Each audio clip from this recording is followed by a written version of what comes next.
भाजपमध्ये वाढत्या इन्कमिंगमुळे सोलापुरात निष्ठावंतांच्या आता चिंता वाढलेल्या आहेत। प्रभाग 22 मधून पक्षप्रवेश करणाऱ्याला उमेदवारी दिल्यास आत्मदहन करणार असा इशारा दिला गेलाय। सोलापुरात भाजपमधून लढण्यास इच्छुक असणाऱ्यांचा हा इशारा आहे।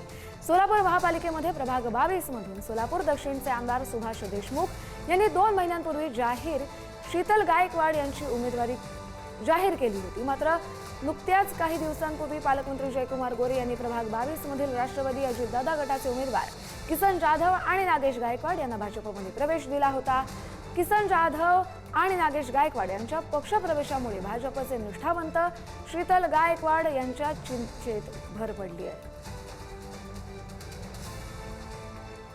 नाही मिळालं तर मी स्वतः 1 लिटर पेट्रोल घेऊन भारतीय जनता पार्टीच्या कार्यालयासमोर जाळून घेईन, अक्षरशः जाळून घेईन। मला वैताग आलेला, लोक विचारतात, हो बायको विचारते, लेकरं विचारतात, शेजार पाजार विचारतात, सगळे मित्र परिवार विचारते।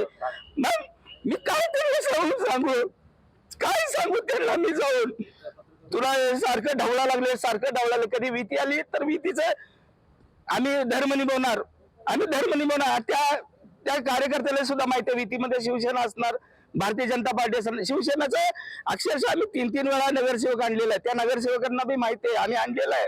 हे दुःख आहे, आम्हाला जर नाही नाकारलं तर 1 लिटर पेट्रोल घेणार मी गाडीत, सीधा जाऊन भारतीय जनता पार्टीच्या 30 तारखेला 7 वाजता मी जाळून घेणार। मला जर तिकीट नाही दिले, डावलायचा प्रयत्न केले, पक्ष कार्यालयाकडे जाऊन, भाजप पक्ष कार्यालयाकडे जाऊन माझ्यासोबत 1000-1200 जे त्या दिवशी तिकीट फायनल करताना झोपडपट्टी मधले रहिवासी होते, अडाणी कार्यकर्ते होते, महिला ज्येष्ठ नागरिक लोक होते, त्यांना घेऊन रॉकेलचा डब्बा घेऊन 1000-1500 लोकांना घेऊन मी आत्मदहन करणार आहे।